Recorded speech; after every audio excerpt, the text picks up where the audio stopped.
Ding. Cool. Hey everyone. I'm here. This is the first time I've recorded a blog post. I guess it's kind of similar to a podcast. Here with Duncan Hunter, who's a nutritionist turned software developer. So how's it going, Duncan? Great, thanks. Very good. Thanks for having me on. Oh, no problem, no problem. Thought we'd try something new and try podcast style instead of actually writing a blog post this week. Yeah, I think especially when you're talking about nutrition, I think there's listening to someone talk about their experiences and getting information in that way can sometimes be a bit easier to absorb than just reading text. Yeah, definitely gives a bit more of a human feel to it as well. Yeah, absolutely. Cool. So why don't you tell us a little bit about yourself? Okay. Well, my name's Duncan, as everybody's heard already. And I used to call myself a dietitian, but now I'm a .NET developer. So for probably the last 10 years, I've been doing nutrition or personal training pretty much full time, and through that process, got the opportunity to start making some software with my brother, and it all kind of fell over to make software for other nutritionists. And I eventually got it running and hired some developers here, and it was kind of quite a drawn out process. And through that process, thought, oh, I better, start learning some technology things so I can make better decisions, because I was paying out of my pocket for developers here in Sydney to make this product for me. And as soon as I started, I just fell in love with it. So for the last couple of years, it's been this balance between, my kind of clinical nutrition work and my media nutrition work, and then trying to get this software and manage it and learn as much as I could about technology. But I've kind of reached this point now where I do so much technology. I've went along to a course here in Sydney called Fire Boot Camp that goes for about 9 weeks, and did that full time to see whether or not I would want to make the jump over to doing software full time. And at the end of the course, the people who ran it offered me some work, and that's been about 7 or 8 months ago now. And it's been quite a wild experience stepping out of doing nutrition full time. But it's something I still love to talk about, and I still manage the software and get to talk to people. And when I get the chance to talk like this to other developers about nutrition, I always take it up. Cool. Yeah. Thanks. It's definitely in line with what I'm trying to promote here on this blog. Trying to get some. So I thought the topic, well, we could just discuss a few like basics of nutrition. Mm-hmm. Absolutely. So I've sort of come up with a few basic questions I think people would be wanting to know the answer to. Mm-hmm. So I was going to start off with what are macro and micronutrients? Okay, so if you think about macronutrients being the large things, so you got protein, fats, and carbohydrates are your macronutrients, and they're also the things that have the biggest effect on your body composition, in the sense that they provide calories or kilojoules. And you could kind of lump other things in there like alcohol or fiber, but most people think about it in the terms of carbohydrates, fats, and proteins. So if it's not one of those guys, then it's most likely going to be a micronutrient, and that's kind of more of the things that you need to make your body be able to function in terms of being able to do metabolic function. So think of things like a vitamin would be common ones you've heard of, are B vitamins or vitamin C or vitamin D. And then you've got kind of minerals, which is things like calcium and those sort of things. And it's an interesting topic nowadays in our Western world, because it's rare that we get people who have kind of these really obvious deficiencies in micronutrients, unless they're vegan or something like that. But the question of what's the optimal amount is still very much an unknown topic. Okay. Yeah. With the macro nutrients, I was sort of wondering, what role does each one of them play?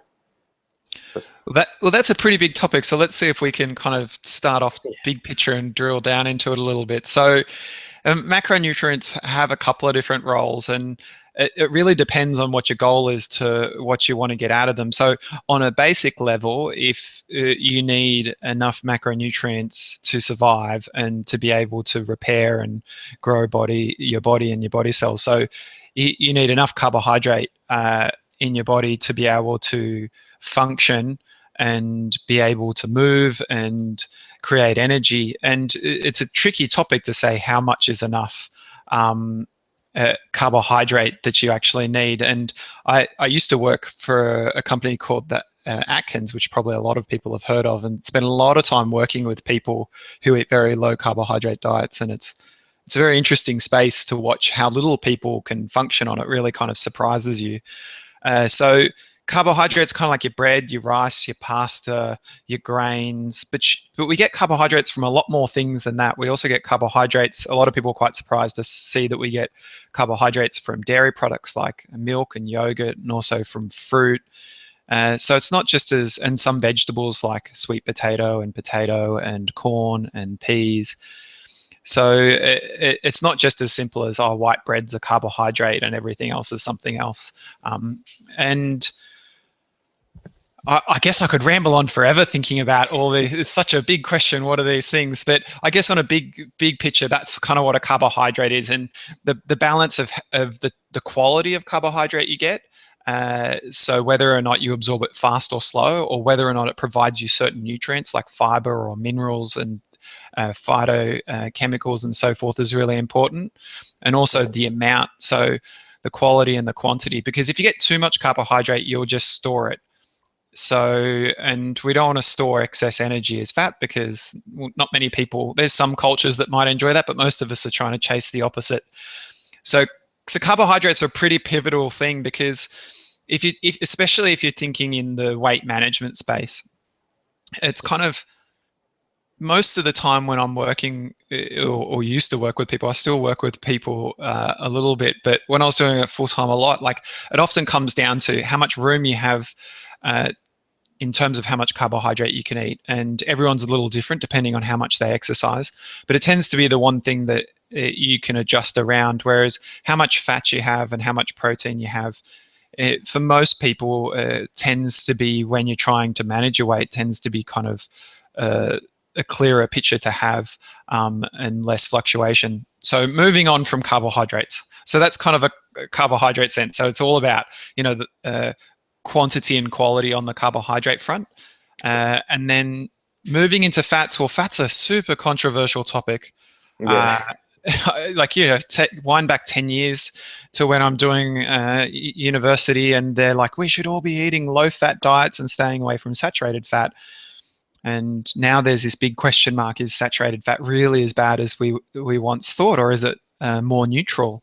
And that's something that's still kind of in the midst of being researched quite heavily, but it looks like it's probably more neutral than it is negative. But there's definitely, I think one thing we've seen is that fat's not a no-no, and fat's not a bad thing. You've definitely got to get some good fats in. So your good fats being, unsaturated fats from things like avocados and nuts and seeds and vegetable oils. And even just talking about it, it's such a controversial topic, because people will be like, oh, vegetable oils, you shouldn't eat those, or margarine, you shouldn't eat those. But the balance between kind of research and application is a tricky one sometimes. So that's kind of your fats, and it really depends on the approach you take, how much you can have. So I'm really summarizing this in a nutshell, but people tend to flip one of two different dietary approaches. They tend to kind of go a mixture of macronutrients. So they kind of go the 40 or 50% carbohydrate and the 25% each of the protein and fats, or they tend to restrict their carbohydrates and keep it at a kind of 30% to 40% carbohydrates and about 30% each of the protein and fats. So you're either kind of on this carbohydrate modified or reduced approach, or you're kind of on this, the lower or more moderate, not too heavier fat diet approach on the other one. And I've seen both of them work really, really well with people. So it's not this black and white thing that everybody has to do the same thing. So that's kind of the fat story in a nutshell. But you've got to be really careful with fats. I've seen a fair few people who'll come to see me and they eat really healthy, and their problem, and because I almost always seeing people, is about body composition. If it's not for losing weight for a general worker, it's for losing weight for a sports person. So in these people, often I see these people who are eating just too much healthy food, and the amount of fat content they're getting usually plays a role in that. So I'll see people having a whole avocado every night with dinner, and they've plateaued in their weight loss. And that's something where they've got an opportunity to modify that and maybe bring it down to half an avocado, and that may be enough to shift them back into gear. So it's definitely one macronutrient that has twice the amount of calories of fat and protein per gram. You've got to be very careful of. So a tablespoon of olive oil can really be a lot of calories, and you've got to be careful of that. So that's kind of the fat story. So where are we up to? We've done carbs.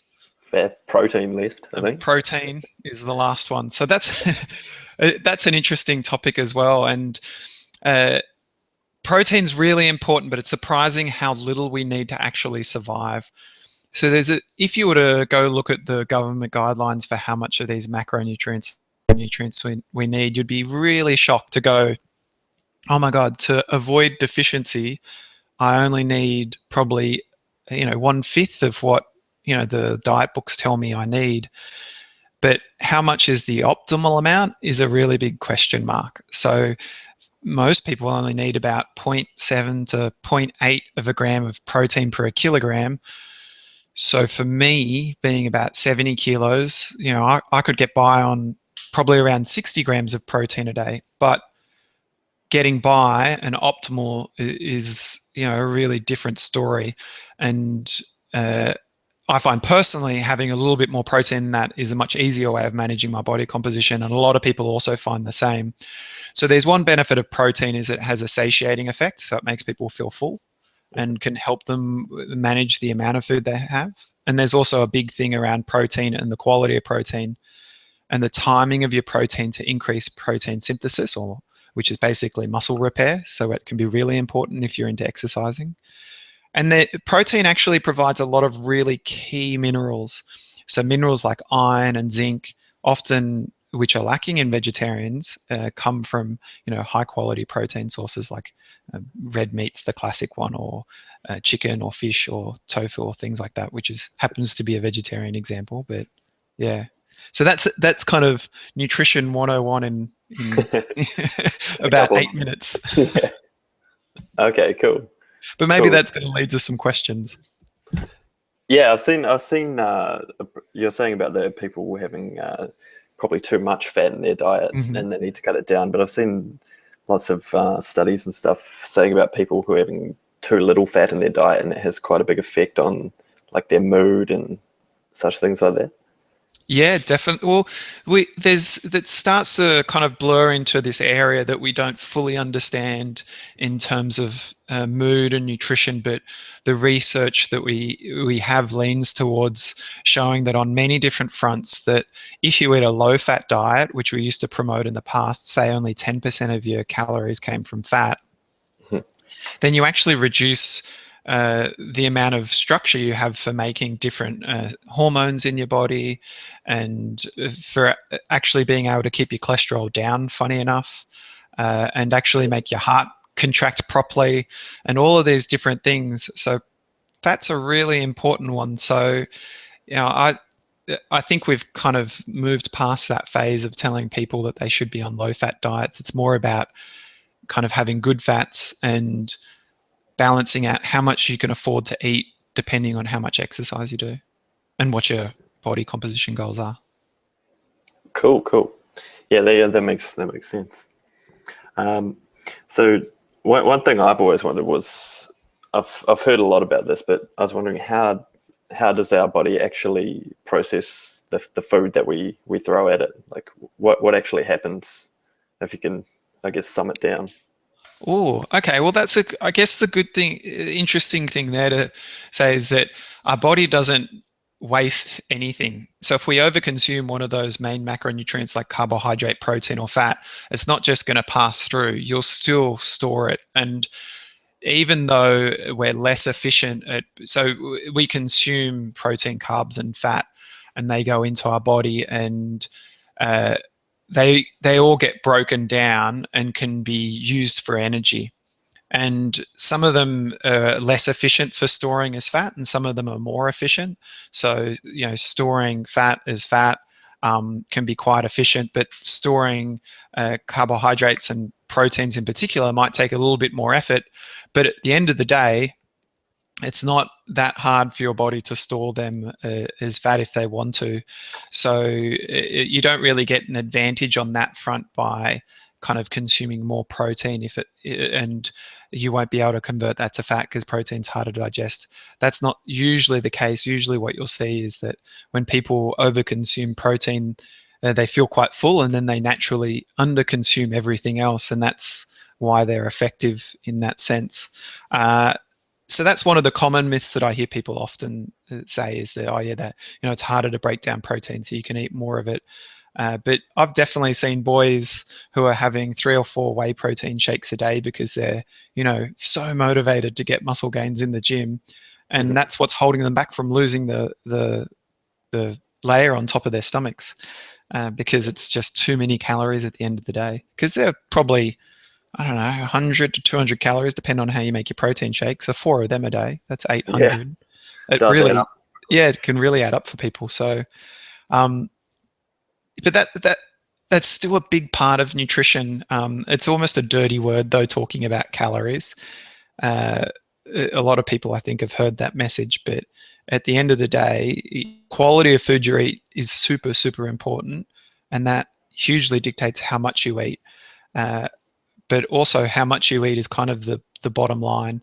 If you overconsume food, then you'll likely get too many calories and gain weight. And it's a tricky one to kind of avoid. So no matter what you're doing, if you're serious about your health and your body composition and that sort of thing, and almost everybody I speak to have got experience, playing around with their body composition or trying to lose weight or trying to gain muscle, have experienced, and you've probably experienced yourself, kind of that feeling of, what happens if you eat too much food and if you don't eat enough food.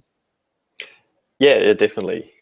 I was going to lead into the next question is it really, do you think it's as simple as calories in, calories out, or does like you said, the quality of the what you're consuming actually make a bit of a difference? There was this interesting study where this teacher in America, it was probably going back 5-6 years ago now, he had a room full of students and he said to them, calories in, calories out, that's all that counts. And to prove it, I'm going to go on a junk food diet. Have you heard this story?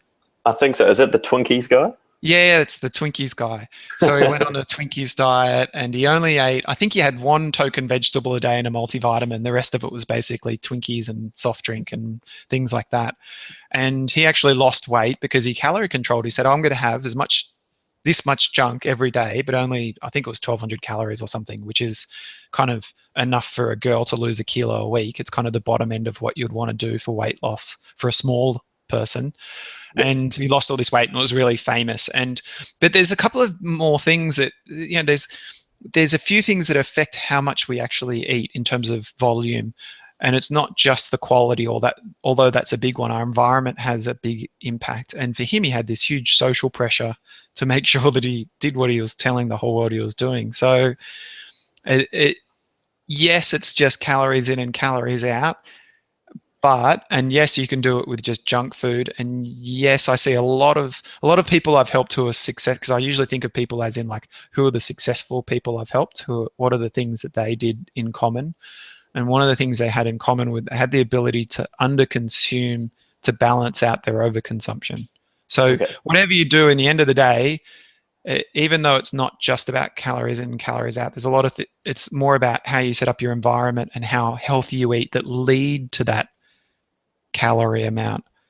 But you've still got to, if you're not aware of it, you've got to be much more rigid because you don't kind of understand how to bend the rules. Okay. Yeah, that makes a lot of sense. I've been following the intermittent fasting style of eating for about 18 months now, maybe. Mm-hmm. Um, Wow, that's a good amount of time. sort of doing a 16-hour fasting window and then 8-hour eating window.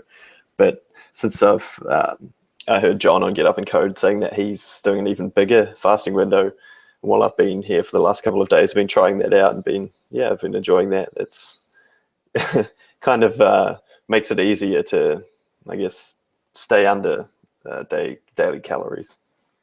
Yeah, very much so. I think that's something you realize very heavily when you start counting calories.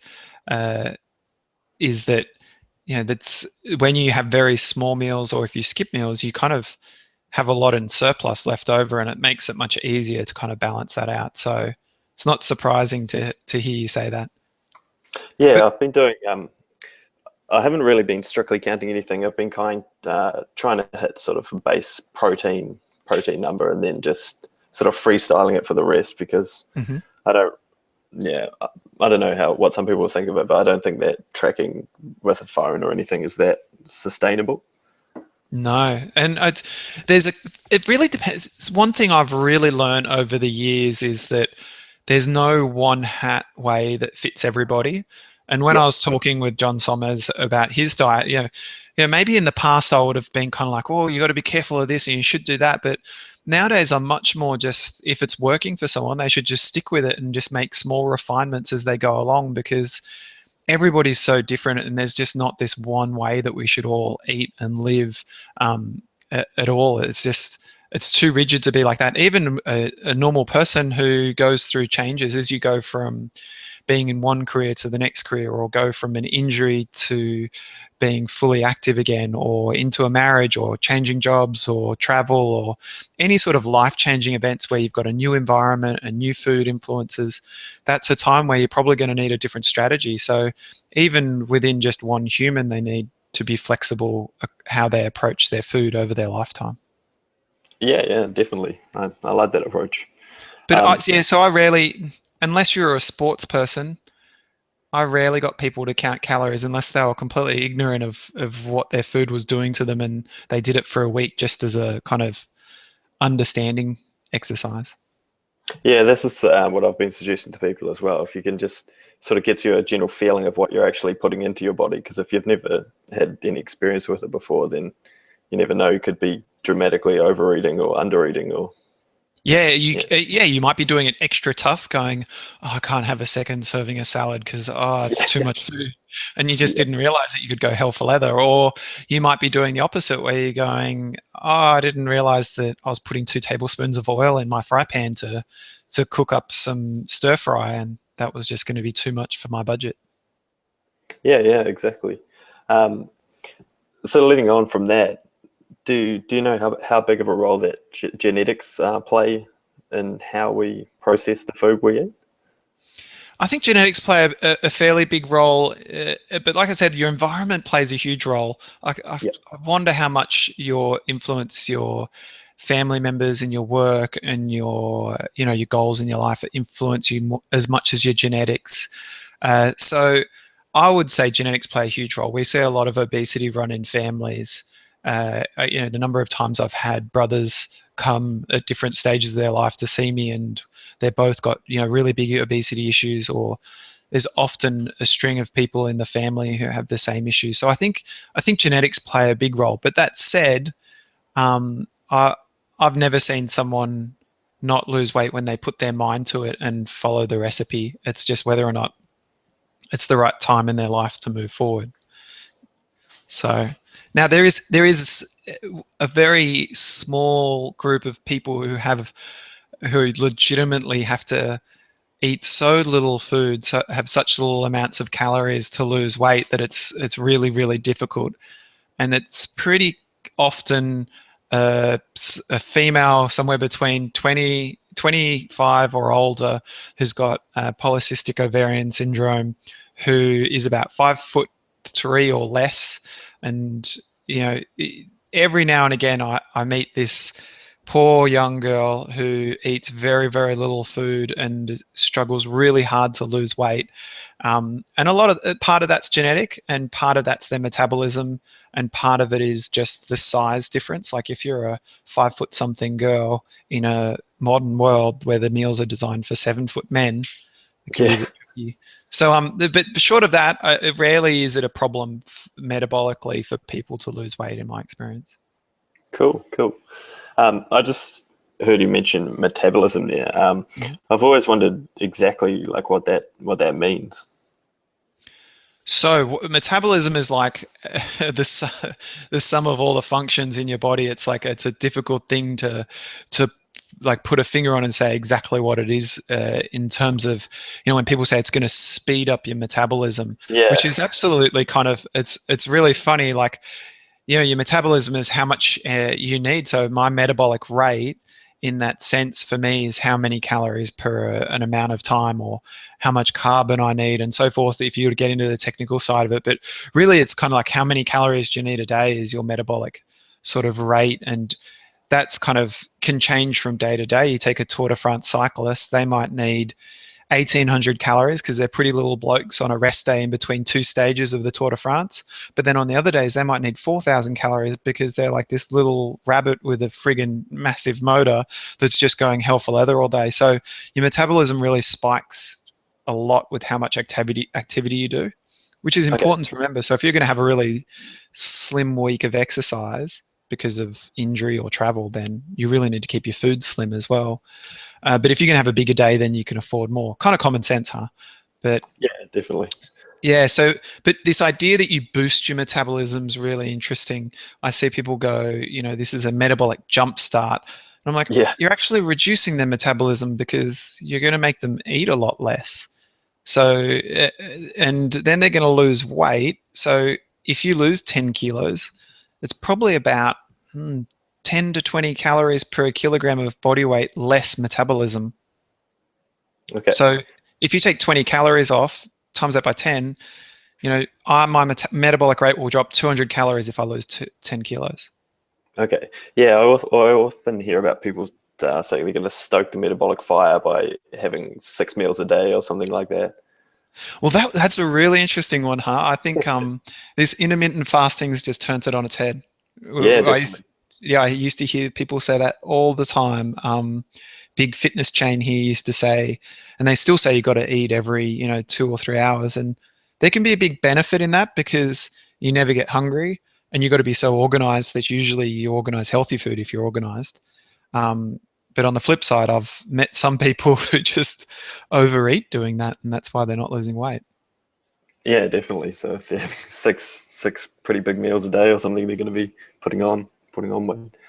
Yeah, Um, or even just a little girl who's only a desk job who only does 45 minutes in the gym a day, having yeah, 6 meals. That's still, it's a lot. it's still, 3 snacks a day. And if each snack is 150 calories, that's a meal worth of snacks. Yeah, exactly. So one thing I was wondering about was so body composition. Does that play a bit of a role in how we actually process the food? Because I've heard people saying that as we get leaner, say someone who's around 10% body fat, and they're quite a bit of muscle on them, they can eat more carbs and stuff like that. Oh, so this is kind of a more of an unknown territory in a sense for a healthy person, because Mhm. it's tricky to measure. If you've got diabetes, it's very easy to measure because you can prick your finger and see your blood sugar levels go out of whack. But if don't have diabetes and you're trying to measure like how sensitive you are to insulin and your blood sugar levels, then you prick your finger, you're just going to get a normal reading because your body's just going to pump out extra insulin to keep it normal until that mechanism breaks, and that's called diabetes. So if you've got more muscle mass, then that muscle will burn more calories or have a higher metabolic rate than the fat you have, but your fat still has a metabolic rate. So it's very tricky to adjust someone's needs you know, their off their kind of muscle mass to fat mass. And I used to work in the hospital as a dietitian, and we saw a lot of unconscious people. This was probably most of what I did in the hospital, is go into a room with someone who's unconscious from surgery or illness and decide what will feed them when they're unconscious, and you have to guess their metabolic rate. So we have all these formulas for doing this, and there's a lot of fudge factor in it where you kind of have to use a lot of clinical experience. And if you see someone who's 120 kilos and they're all body fat, and really underneath them they've got the frame of a 70 kilo man, then you're going to give them less. And there's formulas and science to show that you won't need as much. But you would never say that fat's zero. It doesn't have any metabolic rate. It still has a requirement. Whereas if that person was 120 kilos and all muscle, then yeah, you're going to have a higher metabolic rate. But being able to go, oh, you can do this or that because you've got more muscle or not, it's not as easy to tweak, and I don't think we know quite as much about it. But definitely you can say that, yeah, you could get away with more carbohydrate because you're going to be less sensitive and have a better insulin response to manage it. But I don't know. I don't really see most of the people I meet who are lean usually are pretty focused on, they're pretty aware of where their tipping point is for how much carbs they can get away with. Okay. Yeah, you mentioned insulin. Could we step back just a little bit and sort of explain what insulin is and what it does? Okay, so the classic way of talking about insulin is it's a hormone, firstly, and think of it like a key. And what it does is it unlocks doors.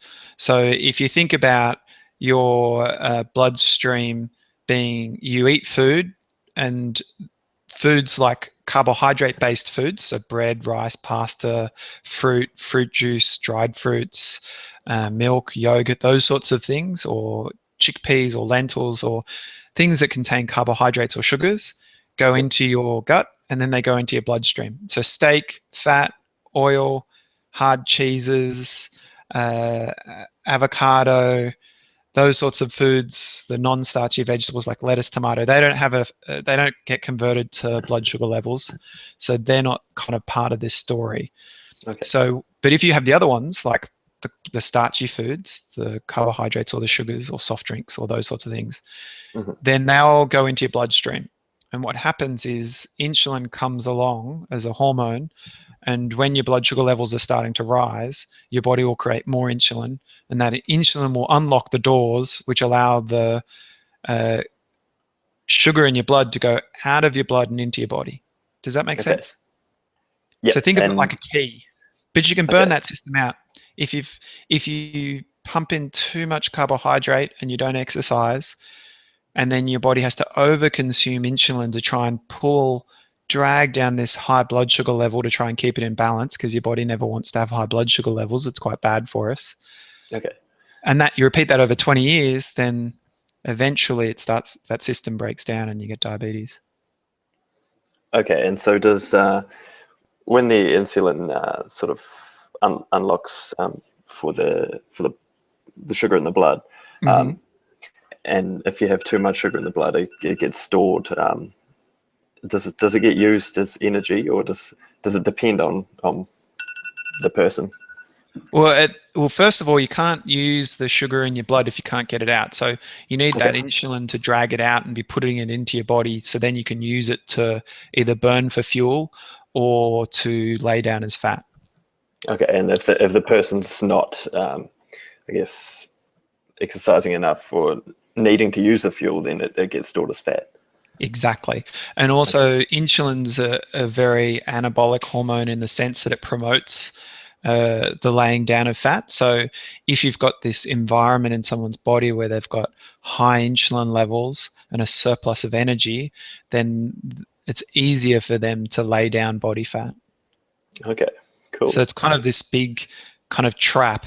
You're inactive, or you've got high insulin levels and you've got a surplus of energy, and all of that leads to this, metabolic syndrome.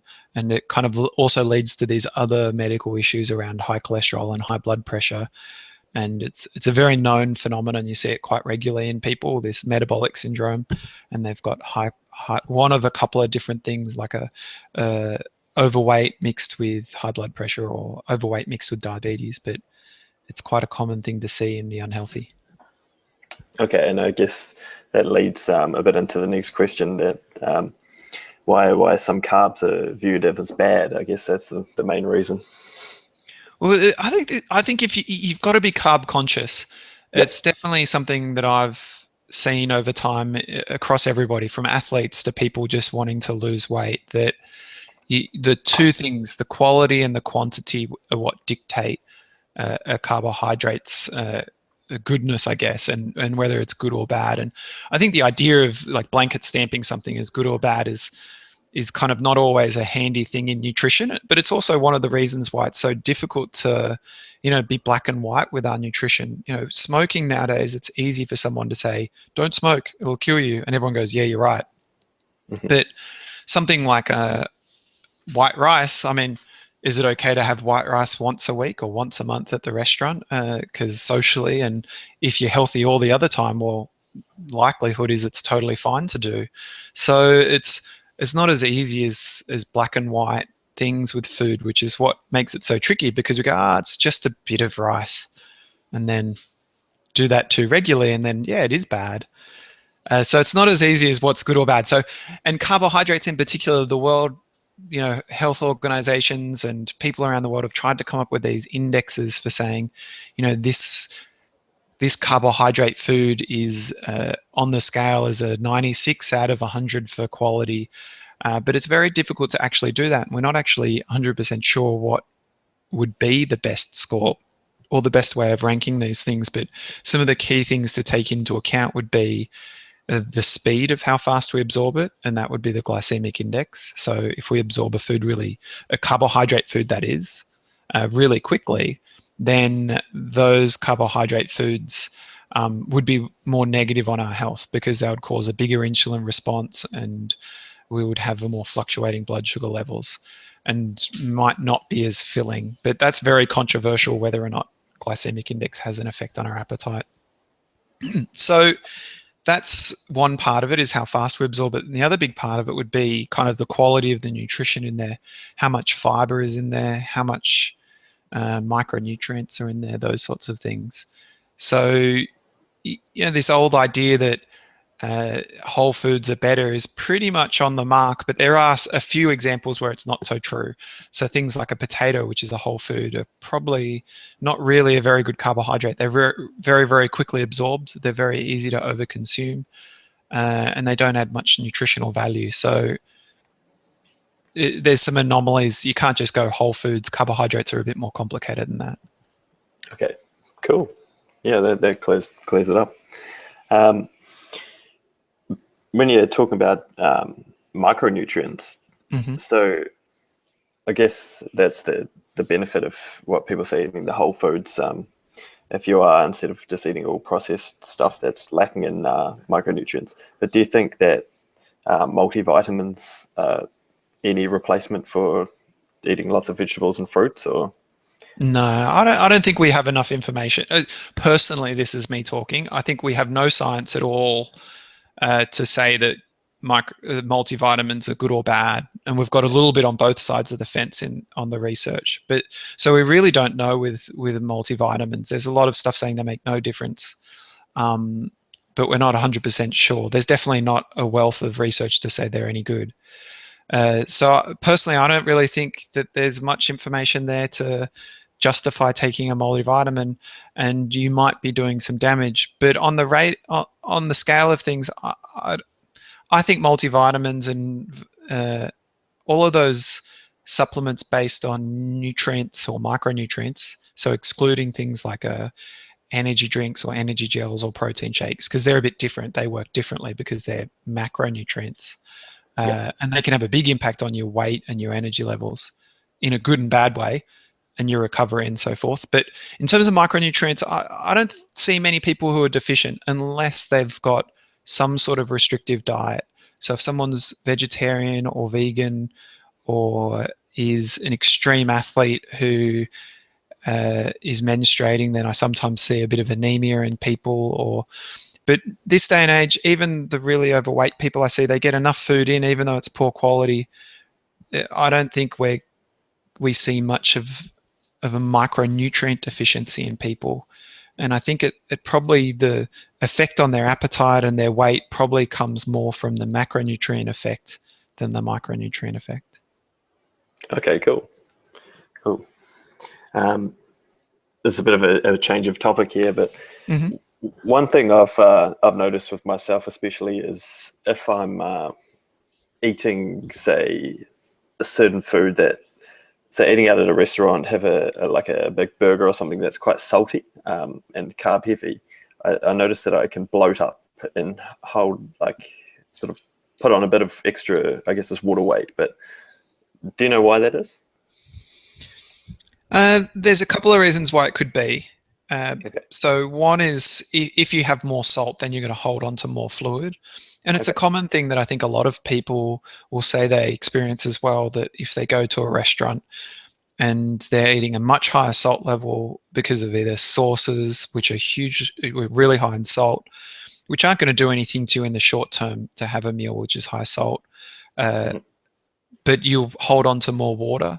And then also, if you're having more carbohydrate, then you might hold on to a bit more fluid as well. And also, a lot of people are kind of got this sensitivity to types of carbohydrates and how much carbohydrate they can have in one meal. So stack that on top of common sense of just eating too much, and it's a very common sensation. So it more so than just eating a huge amount of salad and steak, you'll probably find if you eat a huge amount of carbohydrates and a salty meal, you'll find you hold on to a bit more fluid and your weight will show that on the scales.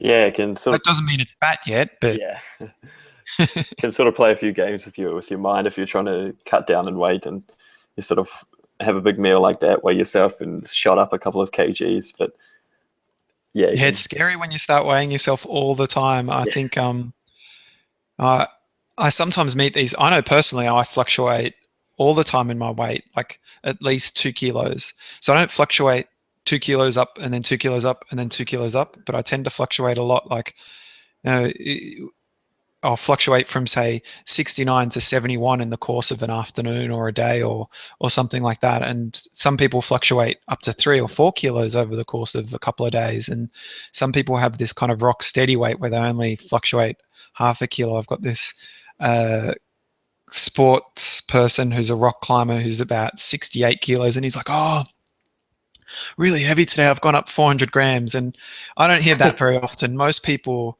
haven't got it that fine tuned that they only fluctuate such a little amount. But for those people who haven't experienced weighing themselves regularly at different times, they probably don't realize how much they just naturally fluctuate with food and fluid.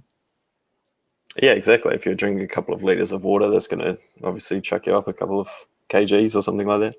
Yeah, and then if you hop on those body composition scales, it can even mess them around a fair bit. I've seen some interesting things where you drink a liter of water and then you hop on and measure your body fat on a Tanita scale, and then you drink a liter of water on the spot and then hop back on, and you've gained a kilo of lean muscle Oh, almost. okay.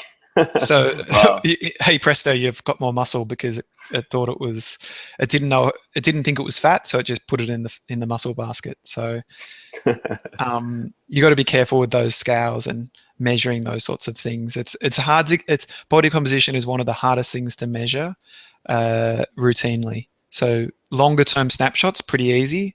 A DEXA scan, which is an accurate way of doing. Have you ever had a DEXA scan before? No, I've never had one. I've been thinking about getting one just because I'm curious, but So yeah, they're a lot of fun. It's quite interesting. You'll learn a lot of things when you do a DEXA scan. okay. You'll realize that everybody's bones are, within half a kilo of each other. So being heavy boned is not really true. It's a bit of a myth. Okay. And you get to see this shiny yellow outer layer on the parts of your body that are overweight. And it's very natural for girls, even girls that are very fit, to have a little bit around the hips and stuff, even though they hate it. But it does come up like red for muscle and yellow for fat, like very obvious. And it tells you kind of ratios of how much muscle you've got in your left limb versus your right limb. And but I haven't seen too many people be able to effectively use it for sport. But I've seen people wanting to lose weight for sport, or people who've lost like 5 or 10 kilos or 20 kilos find it really motivating to see this hologram of their body and go, wow, look at the difference. Yeah, it would be if you've dropped a couple of kgs or a big amount. It will But if definitely you be. only change 2 kilos, you won't really get too much of a buzz out of it. Yeah, yeah, definitely. Okay. One that's sort of more focused on exercise and weightlifting is, so why do people need to eat?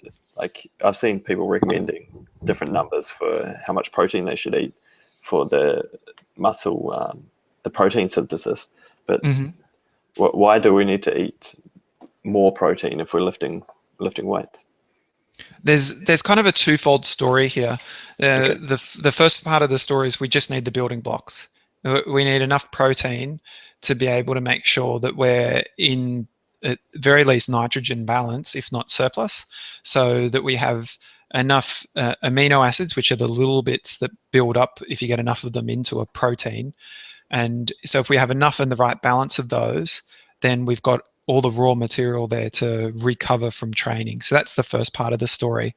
But it's like I said, it's very rare that we don't get enough protein. But that's just for growing muscle. That's not for avoiding deficiency or Okay. to cover appetite, because there's a big thing around protein and appetite and timing of protein. So first thing, enough to grow muscle. Second big thing is this stimulus. So when you imagine watching a graph and there's a spike in the graph and someone finishes training and there's this obvious spike in protein synthesis that comes naturally just from doing exercise. So you've got this recovery phase afterwards, and the spike goes up and it comes down kind of gradually over the next 12 hours. Now, that spike is influenced by training, but on its own, it's also influenced by certain amino acids that can also cause this spike. And there's certain high quality amino acids, like leucine in particular, which people consider to be like a trigger or a switch that can spike protein synthesis a little bit higher than we naturally get from just training. So a lot of people, and the research supports it, saying that things like whey protein, which are quite high in this leucine, are more effective than, say, casein or milk or soy proteins or other proteins that are causing this increase in protein synthesis.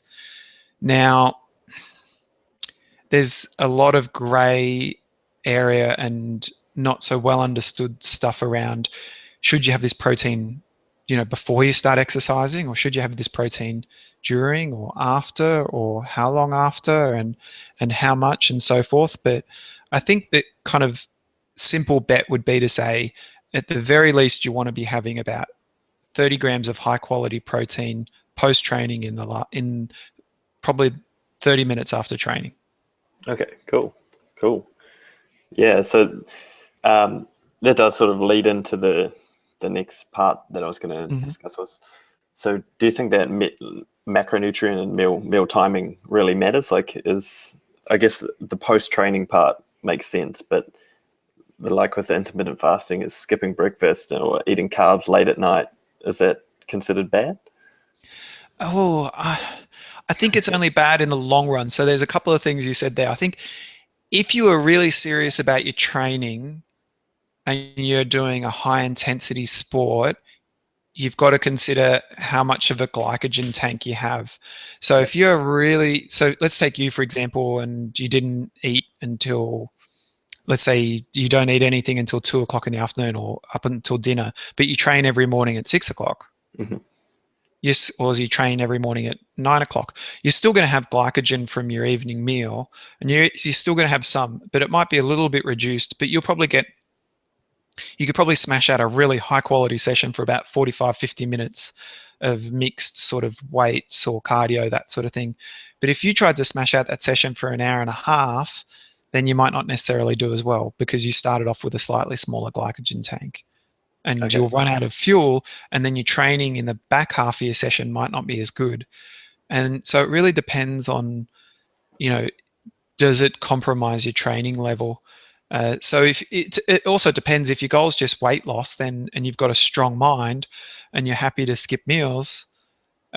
Skipping meals gives such a bad connotation, but maybe more if you're happy to try and do the intermittent fast and have like a structure around it, then I think it doesn't make too much of a difference. But if you're a really serious trainer, then not going through these kind of pits of fatigue and not wanting to train or having lackluster sessions is probably more important, that you have great sessions than you eat well, which Yeah. is very debatable. But if you train your ass off, you can eat a lot of crap.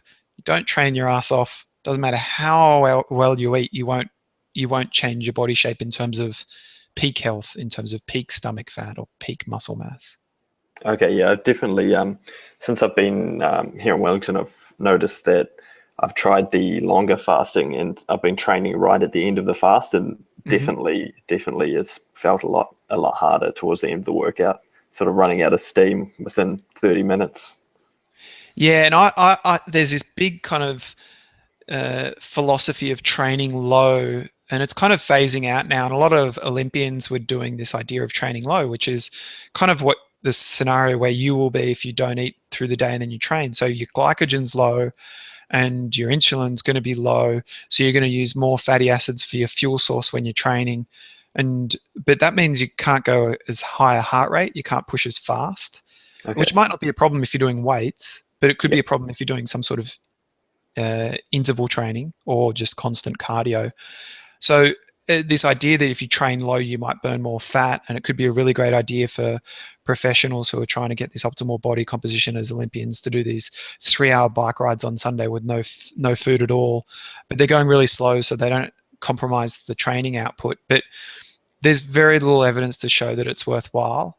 And I think in that scenario for you, you're going to get most of your quality in your body composition and your food balance from just making sure the amount of calories over the day is right. Hmm. And you could really seriously blow it by doing lackluster sessions, because you know great bodies come from a good session backed up with another good session backed up with another good session. So I wouldn't try and chase this training low idea. I think it's yeah, people have tried to research and find a benefit, and you're not really going to get much of a benefit from it in terms of burning more fat. Let's say you burn, an extra 50 calories worth of fat because you trained low, but you had a crap session. But then Yeah. you go and have just the smallest amount of food, like 20 grams of nuts, and there's 50 calories. Yeah, exactly. Yeah, okay. So I'm going to probably give that a bit of an experiment, try having a meal beforehand and see how it goes. And it's interesting how little you need in terms of fuel to, I see a lot of, well, I used to see a lot of triathletes, and those guys train like maniacs, and they're very disciplined, and they'll train every morning and then every afternoon and then every weekend. On Saturday morning they do these brick sessions, and they'll be in and out of the pool and running and do 4 or 5 hours, and Sunday they'll do like a 6-hour session. Yet a lot of the triathletes I saw were females, and they've got this small budgets. They're only having they do all that training, and Monday to Friday they're probably having only 1,400 calories a day, which is hardly anything for that much training. They lose about a half a kilo a week. They have a lot more when they're exercising on the weekends. But it's an interesting one, trying to balance that out and trying to find the optimal amount. But they could have something as small as like an apple and a coffee at afternoon tea, and that's enough to send them into the gym with enough to go as hard as they need to go in that session. And then when they leave the gym, they're empty again, but they didn't walk in there empty. So sometimes you're better off just topping up enough than trying to go, oh, I don't want to go into the gym empty, so I'll overeat. Yep. Okay. Definitely. Cool. Cool. Yeah, that clears up a bit of stuff, because it's it can really mess with you if your session's sort of going downhill and you can't quite put your finger on why. And yeah, that makes sense. Yeah, I'd much prefer to see someone walk into the if you're a serious trainer, I'd Mhm. much prefer to see someone walk into the gym and pick up a Gatorade and a bag of sugar and have an amazing session than try and stick to this idyllic diet, because it really is a matter of training really hard first, second getting quality nutrition in and the right amount of calories, and then that last 5% is all this other stuff that people are always talking about, which is what you focus on once you've got the core things really dialed. Yeah. Okay. Cool. I guess we've got we've been chatting for quite a while now. Yeah, I know. We've just lots of broad conversation. Yeah, it flies by. Um, I have one last question on about if you know anything about creatine, if you recommend it, if you're against it, for someone who was weight training, sort of. Yeah. I think creatine's is level B on the the Olympic supplement list. So the Australian Institute of Sport, who are probably the biggest researchers of sports nutrition in the world, have a list which you can get online that categorize everything as A, B, C, or D in terms of supplements, and the level of evidence against them. And D obviously means the evidence says that it's totally useless. C says maybe, B says worthwhile, and A says yes. Okay. And there's other categories for like, don't take this because you'll get banned from the Olympics because it's a drug and stuff. But out of those ones, I think creatine falls in the B list. So it might even be in the A list. I'll have to check. But creatine has definitely got some good evidence to show for power sports that it's useful. Okay. Because what it helps you do is that extra rep. So if you're going to fail at 10 reps, it'll help you get that 11th rep. So it doesn't necessarily give you this more muscle. It just helps you train harder to get more muscle. And for someone who is well trained and very serious and wants to push harder, it could be worth experimenting with, especially if you're in a sport, because if it's just about body composition, then yeah, maybe give it a try. But if you're in a power sport and that power sport's not weight based, because you tend to put on water when you have creatine, you tend to swell a little bit, then it's very much worth considering. Cool. It gives me something to think about. Perfect. Yeah, I guess we should probably wrap it up now. It's getting a bit later on here. But yeah, absolutely. Yeah, thanks heaps for coming on. It's been great to talk about all this. Yeah, my pleasure. My pleasure. It's fun to talk shop. Cool. Yeah, definitely learned a few things myself. Cool. Awesome. Something to experiment with. Yeah, hopefully you'll come back sometime in the near future and have a bit more of a discussion. Yeah, definitely. Love to. Cool. Okay. Thank you. Cheers.